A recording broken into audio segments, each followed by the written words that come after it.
1,00,000 మంది శివభక్తులతో కలిసి మహారుద్రాక్ష పూజలో పాల్గొనండి. వెంటనే కాల్ చేసి మీ పేరును నమోదు చేసుకోండి. Welcome to our channel. నేను రమారావి. బీ పాజిటివ్ అనే మొకటం మీద బోలెడన్ని మాటలు చెప్పుకున్నామండి. ఈ మాటలన్నీ నాకు ఉబుసుపోకో మీకు తోచుబాటు అవటానికో చెప్పట్లేదండి. ఈ చెప్పేవన్నీ ఎవరి జీవితాన్ని వాళ్ళు దిద్దుకోవటానికి, ఆ ప్రయత్నంలో నేను కూడా ఉన్నా. నేను కూడా నన్ను నేను సరి చేసుకోవడానికి, మనని మనం మార్చుకోవడానికి మంచి మాటలు వింటూ ఉండాలి, మాట్లాడుతూ ఉండాలి, చెప్పుకుంటూ ఉండాలి. మళ్ళీ వాటిని గాలిలో కలిపేయకూడదు. వాటిని చెవిలోంచి బ్రెయిన్లోకి పంపించాలి. ఈ మాటలు చెప్పేవన్నీ మీ దగ్గర మీకు ప్రతి వాళ్ళకి మనకి ఉన్న చిన్న చిన్న లోపాలని, చిన్న చిన్న అడ్జస్ట్మెంట్లని మనకి మనంగా ఇతరుల ప్రమేయం లేకుండా సర్దుకోవటానికి, మనని మనం అద్దంలో చూసుకుని బొట్టు కాటిగా దిద్దుకున్నట్టుగా సరి చేసుకోవటానికి, అంతే. అయితే మామూలుగా జనరల్గా మనకి కొన్ని మాటలు మనం మాట్లాడుతుంటాం. సారీ నోయ్ అని, ప్లీజ్ ఓయ్, థ్యాంక్ యూ, ఇలా మాట్లాడుతుంటాం. వీటిల్లో కీ సెంటెన్సెస్ కొన్ని ఉన్నాయండి, 5. ఈ 5తోటి మహావాక్యాలు అనమాట ఇవి. ఈ 5ను మొదటిది ప్లీజ్ ఇవ్వవా అంటాం. ప్లీజ్ అనలేవు నువ్వు. ప్లీజ్ ఇవ్వవా అని అడిగటానికి దయచేసి ఇవ్వండి అలా అనలేకపోతాం. ఇవ్వు అనకుండా ఇవ్వండి అనకుండా ఇవ్వండి ప్లీజ్ అన్నట్టుగా సౌండ్, ప్లీజింగ్ మేనర్లో మాట్లాడడం. మీరు డైరెక్ట్గా ప్లీజ్ అని వాడగలిగితే 1, లేదా ప్లీజింగ్గా మాట్లాడగలిగితే 2. ఈ 2 పద్ధతుల్లో మీరు ప్రజల మనసు చూరగొంటారు. ఇస్తే ఇవ్వు లేకపోతే మానే అనే ధోరణిలో ఇవ్వు అనకుండా ఇవ్వవు అనో, ఇవ్వవా అనో, ఇస్తావా ప్లీజ్ అనో అనగలిగితే చాలా వ్యవహారం మారిపోతుందండి. ద బెస్ట్ సెంటెన్స్ మేకింగ్లో ప్లీజింగ్ సెంటెన్స్ బెస్ట్ అదనమాట. దానంత గొప్పది ఇంకొకటి లేదు. రెండోది థ్యాంక్ యూ. మనకు తెలిసింది అందరికీ థ్యాంక్స్ చెప్పటం. దాంతోపాటు భార్యలకి భర్తలకి కూడా థ్యాంక్స్ చెప్పటం. ఈ థ్యాంక్స్ అంటే డైరెక్ట్గా థ్యాంక్ యూ అని అదేదో దీనిలాగా ఏమంటారంటే ఫార్మాలిటీ లాగా చేయటం కాదండి. నువ్వు వచ్చావు కాబట్టి ఇవాళ నా పని అయింది. ఏదో వేళకు నువ్వు ఉన్నావు కాబట్టి కాస్త కాఫీ కలిపిచ్చావు. నువ్వు ఉన్నావు కాబట్టి నాకు ఈ పని అయింది. నీ వల్లే నాకు ఇది కుదిరింది అని అనటం.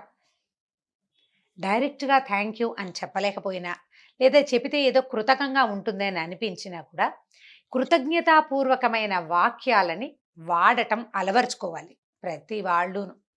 మేము మా ఫ్రెండ్స్ ఒక ఫ్యామిలీతో కలిసి ఒక చిన్న క్షేత్రం వెళ్ళామండి. వాళ్ళ అమ్మగారు కూడా వచ్చారు. మేము మరీ చాలా క్లోజ్ ఫ్రెండ్స్ అని కాదు, కానీ ఒక మనసు ఇచ్చి పుచ్చుకున్న స్నేహితులమే. చిన్నతనపు స్నేహం కాదు, బాగా పెద్దయ్యాక ఈ మధ్యకాలపు స్నేహమే. ఆవిడ చాలా ప్రేమగా రమా మీ అమ్మగడుపు చక్కగా నీ వల్ల ఈ దర్శనం చేశామమ్మా అంటే, ఆ రోజు నుంచి ఈ రోజు దాకా ఆ సెంటెన్స్ పోలేదండి నా మనసులో నుంచి. 3-4 నెలల క్రితం మీ అమ్మగడుపు చల్లగా నువ్వు చూపించావు అన్నమాట ఎంత గుండె నిండిపోయే వాక్యమో అది. అలాంటి మాటలు థ్యాంక్స్ గివింగ్ వర్డ్స్ కాదు, కృతజ్ఞతాపూర్వకమైన ప్రీతిపూర్వకమైన మాటల్ని ప్రాక్టీస్ చేయండి. అది లోపల నుంచి రావాలి. మీకు నచ్చుతుంది, థ్యాంక్స్ చెప్తే బాగోదు అనిపిస్తుంది ఒక్కొక్కసారి, మరీ ఫార్మాలిటీగా ఉంటుంది. అలా కాకుండా ఇలా అనడానికి ట్రై చేయండి. 3వదండి, నువ్వంటే ఇందుకే నాకు ఇష్టం అని చెప్పటం. ఐ లైక్ యూ అని ఇంగ్లీష్లో అంటే అనంగానే అది ఏమిటో వేరే వేరే నానార్థాలు గోచరిస్తూ ఉంటాయి అందులోంచి. ఐ లైక్ యూ అని అనద్దు, ఐ లైక్ యువే ఆ సెంటెన్సు, కాకపోతే అట్లా అనద్దు. అనకుండా చక్కగా చేస్తావు, అందుకే నువ్వు నాకు భలే నచ్చుతావు అనటం. అది ఆడవాళ్ళని, మగవాళ్ళని, పెద్దవాళ్ళని, చిన్నవాళ్ళని, పని వాళ్ళని కూడా మన వాళ్ళని చేస్తుందండి. నీ ఈ పని తీరే నా మనసు దోచుకుంది అని ఇలా సినిమాటిక్గా చెప్పకుండా నువ్వు చక్కగా చేస్తావు, అందుకే నువ్వంటే నాకు చాలా ప్రీతి, నువ్వంటే ఎంతో అభిమానం నాకు, నువ్వెప్పుడు నేను తలుచుకుంటాను, మంచి కాఫీ కలుపుతావని, నువ్వు చక్కగా ఇట్లా పిల్లల్ని బాగా చూసుకుంటావని నేను ఎప్పుడు నేను గుర్తు చేసుకుంటాను అని, నువ్వంటే నాకు ఇష్టము అనే విషయాన్ని ఇతరులకి తెలియజేయటం. ఇది చాలా ప్రధానంగా అండి భార్యాభర్తలు ఒకళ్ళకొకళ్ళు చెప్పుకోవాలి. పిల్లలు తల్లిదండ్రులతోటి చెప్పాలి.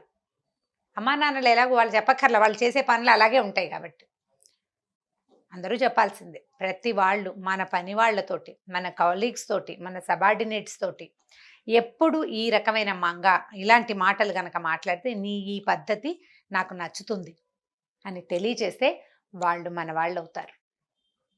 ఆఖరి 2 సెంటెన్సులు బ్రహ్మాండంగా ఉంటాయండి. నువ్వే కరెక్ట్ అంటావు. లాస్ట్ బట్ 1 అనమాట. నువ్వు రైటు, నేను అలా అనుకున్నాను కానీ నువ్వే కరెక్ట్, నువ్వు వాళ్ళు చెప్పిందే నిజమైంది అని అనటం. నువ్వు చెప్పిన మాట నిజమైంది అని ఎవరికైనా గనక చెప్తే వాళ్ళకి ఏనుగెక్కినట్టు ఉంటుంది. అప్పుడప్పుడు నువ్వే కరెక్ట్ అని ఎవరైనా అంటే మనకు కూడా ఏనుగెక్కినట్టే ఉంటుంది. జ్ఞాపకం చేసుకోండి కదా, గుర్తు చేసుకుంటే మనకు తెలుస్తుంది. నువ్వు చెప్పావు నా పని అయింది, లేదా నువ్వు చేసావు నా పని అయింది అంటే మనకి ఏనుగెక్కినంత సంబరంగా ఉంటుంది. వాళ్ళు మనని మెచ్చుకున్నారని. మెప్పు నువ్వు బాగా చేస్తావు కాదు, నువ్వు కరెక్టు, నువ్వే రైటు అన్న మాటని వదలటం నేర్చుకోండి మనసులోంచి.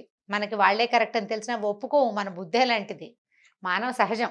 అవతల వాళ్ళని ఒప్పేసుకుంటే వాళ్ళు మన నెత్తెక్కిపోతారనిపిస్తుంది. ఇది భార్యాభర్తల్లో ఎక్కువ కనిపిస్తూ ఉంటుందండి, చాలా కనిపిస్తుంది. దీన్ని మార్చుకోండి. అన్నిటికీ నువ్వే రైట్ అని అత్తే కరెక్ట్ అంటుంటాడు ఏదో సినిమాలో గిరిబాబు గారు. అన్నిటికీ నువ్వే కరెక్ట్ అన్నద్దు. వాళ్ళు రైట్ అయినప్పుడు ఆ రైట్ థింగ్ని రైటియస్గా ఒప్పుకోండి. నువ్వు చెప్పింది చాలా కరెక్టు, నువ్వు చెప్పినట్టుగానే జరిగింది, నీ ఆలోచన చాలా బాగుంది, నువ్వు తెలివిగా ఆలోచిస్తావు. ఆ మధ్య చెప్పిన 2-3 ఐడియాలో కూడా నీవు 1-2 ఐడియాలు చాలా నచ్చినాయి, నాకు చాలా బాగున్నాయి. అట్లా చెప్పగలగటం, ఇది కూడా పిల్లలతో, పెద్దవాళ్ళతో, అత్తగారులతో, కోడళ్లతో, అప్పుడప్పుడు అల్లుళ్ళతోటి కూడా లేండి. ఇది కాకుండా సబార్డినేట్స్ తోటి, మన కింద పనిచేసే వాళ్ళతోటి కనుక ఈ వాక్యాలు మాట్లాడితే మన వాళ్ళు ఎంత తొందరగా అయిపోతారో చూడండి. ట్రై చేయటమే. చివరిదండి, అడ్మిట్ చేసుకోవటం. నాదే పొరపాటు.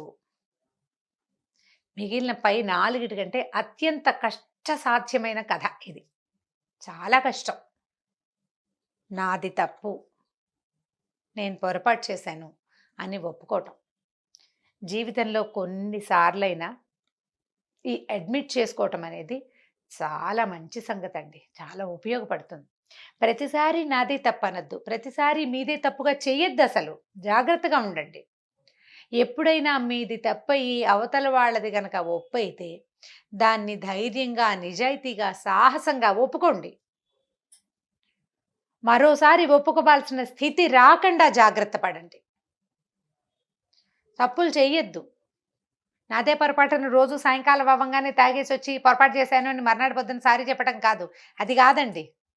ఇది నాదే తప్పు అని జీవితంలో ఒక 2-3 సార్లే, మొత్తం జీవితంలో అంతకంటే ఒప్పుకోకూడదు. అసలు ఒప్పుకునే పరిస్థితి తెచ్చుకోకూడదు మీరు. ఆ పరిస్థితి తేకుండా ఆడైనా మగైనా జాగ్రత్త పడాలండి. దానివల్ల మీ వ్యక్తిత్వం గట్టిపడుతుంది, వ్యక్తిత్వానికి స్థిరత్వం వస్తుంది. ఇలా అడ్మిట్ చేయటము, తలదించుకోవటము ఇతరుల ముందు ఎంత అవమానకరమైన సంగతో, ఆ అవమానాన్ని నేను మళ్ళీ పొందను అని గట్టిగా నిశ్చయించుకోండి. కానీ అది చేయవలసి వస్తే మాత్రం నిర్ద్వంద్వంగా చేసేయండి, చాలా తేలిగ్గా ఉంటుంది. మళ్ళీ మాత్రం చేయబోకండి, జాగ్రత్త పడండి. ఈ 5 కీ పాయింట్స్ ప్రతి వాళ్ళకి ఉపయోగపడతాయండి.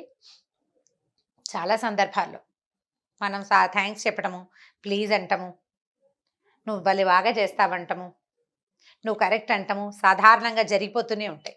తప్పు అడ్మిట్ చేసుకోవడం తక్కువ సార్లు జరుగుతుంది. అది మాత్రం మళ్ళీ రానివ్వకుండా ఈ 5 మహావాక్యాలని, మహావాక్య విధానాలని మనసులో పెట్టుకోండి. వీటితోటి పాజిటివ్గా జీవితంలో ముందుకెళ్ళటానికి ప్రయత్నం చేయండి. ఈ వీడియో కనుక మీకు నచ్చినట్లయితే లైక్ చేయండి, షేర్ చేయండి. మరిన్ని వీడియోస్ కోసం మా ఛానల్ని సబ్స్క్రైబ్ చేసుకోండి.